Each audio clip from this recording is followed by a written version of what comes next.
ඔයාලව අදත් ආදරෙන් ශ්‍රී ලංකා රන්දිවල ව්ලොග්ස් වලට පිළිගන්නවා. ඔන්න අපි අපේ BYD Sealand 5 එකේ පළවෙනි long distance trip එක යන්න තමයි මේ ලෑස්ති වෙන්නේ. මේ 2026 ජනවාරි. ඉතින් BYD Sealand 5 එකත් එක්ක ගොඩක් දේවල් අපිත් first time තමයි experience කරන්න මේ පාර.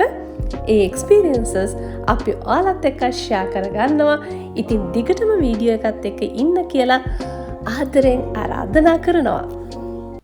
මගේ කලින් Sealand 5 වීඩියෝ එකට ගොඩාක් ආදරේ හම්බ වෙලා තිබුණා. Thank you so much. මේ බලන්න ලස්සන sunrise එකකට අහස ලෑස්ති වෙන ගමන් තමයි තිබුණේ වෙලාවේ. මේ ගොඩක් උදෙන්ම තමයි අපි පිටත් උනේ අනුරාධපුරයට යන්න. ශ්‍රී ලංකා රන්දිවල vlogs තාම subscribe කරලා නැත්නම් subscribe කරන්න කියලාත් ආදරෙන් මතක් කරනවා. BYD Sealand 5 එකේ තියෙන ෆීචර් එකක් තමයි Intelligent Cruise Control කියන්නේ. දැන් අපි cruise control on කරගෙන යන්නේ.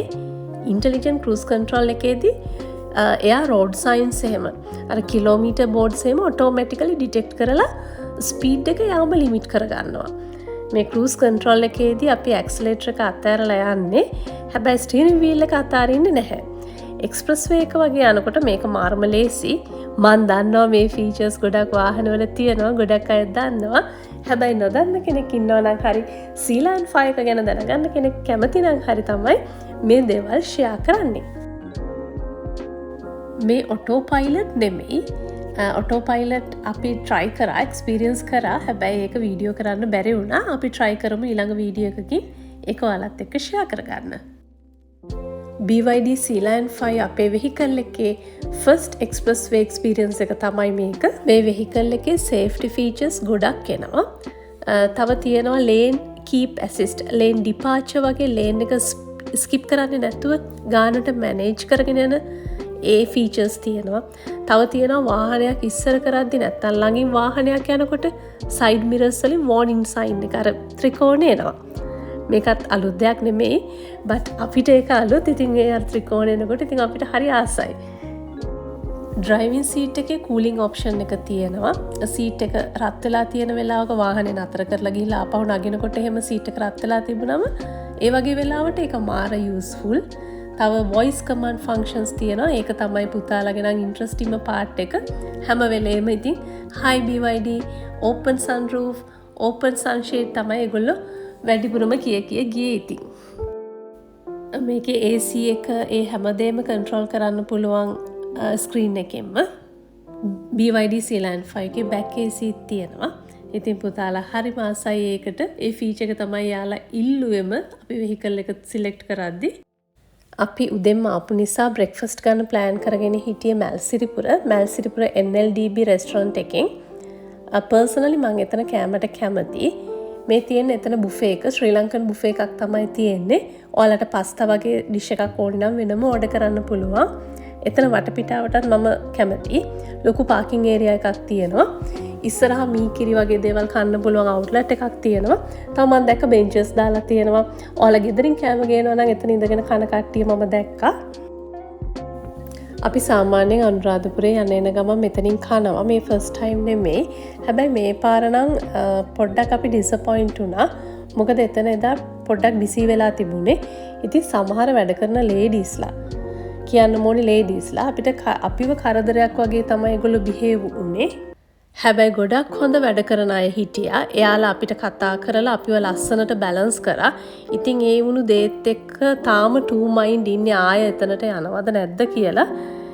ඉතින් මේ දේ නිසා එදා breakfast එක නම් අපිට හරියට නිදහසේ enjoy කරන්න බැරි වුණා. මම ඉතින් මේ මගේ ඇත්තම experience එක තමයි ඔයගොල්ලොත් එක්ක share කරගත්තේ. breakfast එක අරගෙන BYD Sealand 5 එකේ අපි මේ යන්නේ අවකනට. මතක විදියට ගලේ වලින් හරවලා තමයි යන්නේ. දැන් මැප් එක බලාගෙන යන නිසා වටපිටාව ගැන ලොකු මතකයක් නැහැ. මැප් එක කියන විදියට යන නිසා. මං හිතන්නේ ඔයාලත් එහෙමයි නේද? මේ බලන්නකො හැරෙව්වම තියෙන පාර. ඒ පාර මාරම ලස්සනයි. අර ටවුන් එකෙන් හැරිලා පොඩි දුරක් යනකොට මේ වගේ ඇස්වලට මාරම ලස්සන කොළ පාටක් එක දිගට පේන්නේ. හිතා ගන්න බෑ. ඒ නාගරික පරිසරයෙන් එකපාරට එච්චර ඉක්මනට ගම්බදට ගියාද කියලා. ඒක ඇස්වලට මාර ලස්සනක්, මාර සහනයක්. මේ කලාවැවට කලින් මේ වගේ වැවක් හම්බ වෙනවා. එතනත් හරිම ලස්සනයි. අපි ටිකක් වෙලා එතනත් අතර කරගෙන හිටියා. මැරි කරපු දවස්වල ඉඳන්ම අපිට තිබුණු හැම කාර් එකක්ම Toyota. මේ පාර තමයි ෆස්ට් ටයිම් අපි BYD වෙන එකකට මාරු වුණේ. Toyota වලින් මාරු වෙන්නෙම නැහැ කියලා හිතන් හිටපු කෙනෙක් අපේ හස්බන්ඩ්. ඒ වුණාට මේ පාර BYD වලට මාරු වුණා.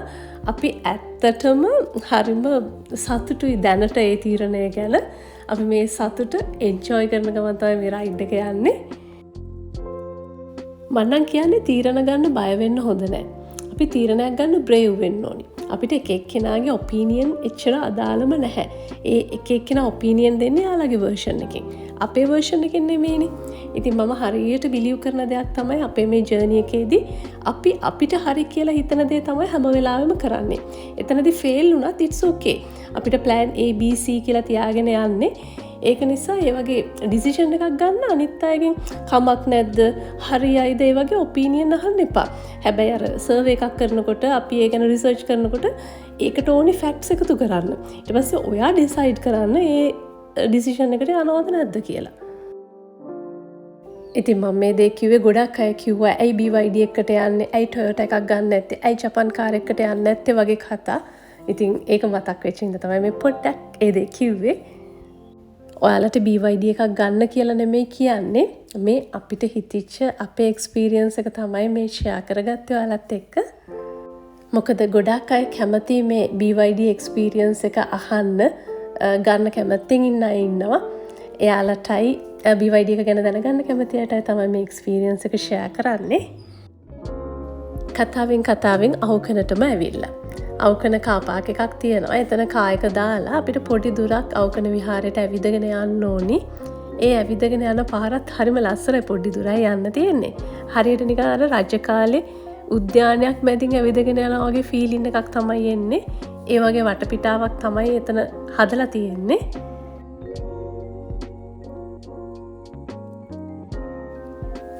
මේ පාර අනුරාධපුරේ ට්‍රිප් එක අපි යන්නේ අපේ ෆැමිලිස් දෙකේම අය. සාමාන්‍යයෙන් අපි අනුරාධපුරේ යනකොට අපේ ෆැමිලිස් දෙකම යනවා ගොඩක් වෙලාවට. අම්මලා තාත්තලා නංගිලා මල්ලිලා එප්පාලා ඒ හැමෝමත් එක්ක තමයි යන්නේ. ඒ වගේම තමයි මේ පාරත් ගියේ. ඉතින් හරි සතුටුයි. එයාලත් එක්ක කතා කර කාලෙකට සැර ඉඳලා හිටලානේ අපි හම්බ වෙන්නේ ඉතින්. මේවා ඉතින් ජීවිත කාලෙටම එකතු වෙන ලස්සන මතක.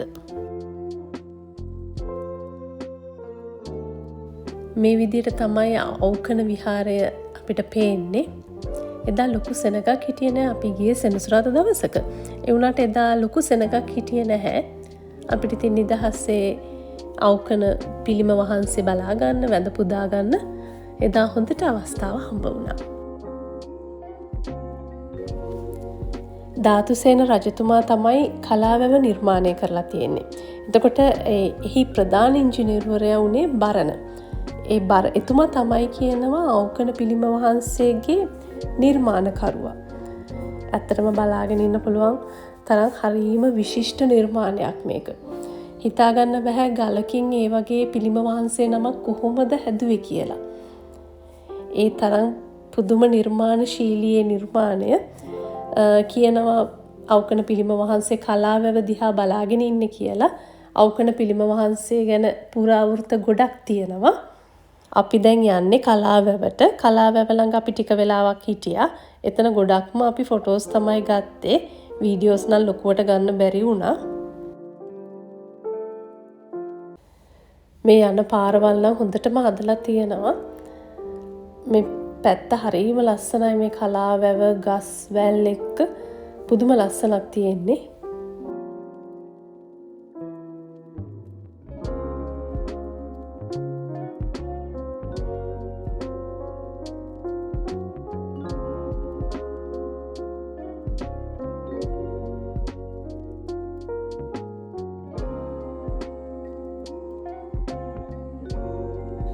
ඉතින් කලාවැව ළඟින් අපි ආයෙත් අනුරාධපුර පැත්තට යන පිටත් වුණා. අපි අනුරාධපුරේ සාමාන්‍යයෙන් යන රූට් එකේ නෙමෙයි ගියේ. Google Map එකේ පෙන්නපු වෙන පාරකින් තමයි මේ යන්නේ. පාර නම් එච්චර හරි නැහැ. බම්පි රෝඩ් එකක්. ඒ වුණාට මේ වටපිටාව අපිට හරි වෙනස්. අර කැලයක් මැදින් යනවා වගේ තමයි තියෙන්නේ. තැන් තැන්වල ගෙවල් කඩවල් තියෙනවා. ඒවත් අලි වැටවල් වලින් වැට කරලා තියෙන්නේ. අර සාමාන්‍යයෙන් අපිට පුරුදු අලි වැට විතරක් නෙමෙයි දැන් උඩ ඉඳන් පල්ලෙහාටත් අලි වැටවල් දාලා තියෙනවා. හරියට වැල් වගේ. ඉතින් හිතන්නකෝ තමන්ගේ ගේ වටේට කරන්ට් වැලක් තියෙනවා කියන එක මට නම් ඒ වෙලාවේ හිතා ගන්න බැරි වුණා. ඒ දේ දැක්කම මට ඇත්තටම ඒ ජීවත් වෙන මිනිස්සුයි ඒ අලි ගැනයි ඇති වුණේ කියන්න තේරෙන්නේ නැති මම බ්ලැන්ක්. වචන නැහැ කතා කරන්න. ඇත්තටම මේ පේන සුන්දරත්වයේ පිටිපස තියෙන්නේ ලොකු කටුක කතාවක්. අපි අනුරාධපුරයට එනකොට දවල්ට කන වෙලාව. ඉතින් අපි දවල්ට කෑවේ ආලංකුලම කැසරෝල් රෙස්ටොරන්ට් එකකින්. එතන චයිනීස් තමයි අපි ගත්තේ. අපි හිතාගෙන හිටියේ නවතින තැනට ගිහිල්ලා පොඩ්ඩක් රෙස්ට් කරලා චේන්ජ් කරගෙන හවසට උඩමළුවට යන්න. හැබැයි ඒ ප්ලෑන්ස් ඔක්කොම වෙනස් වුණා. මොකද අපි කෑම කාලා ඉවර වුණු වෙලාවෙ ඉඳන් රෑ වෙනකන් හොඳටම වැස්සා. ඉතින් අපි රෑ කොහෙවත් ගියේ නෑ. මේ විදිහට තමයි අපිට BYD Sea Lion 5 එකත් එක්ක අපේ අනුරාධපුර ට්‍රිප් එකේ day 1 ඉවර වුණේ. ඉතින් ළඟදිම අලුත්ම වීඩියෝ එකත් එක්ක day 2 එක ඔයාලව හම්බ වෙන්න එන්න. සතුටින් ඉන්න. මම ඩිලංකා.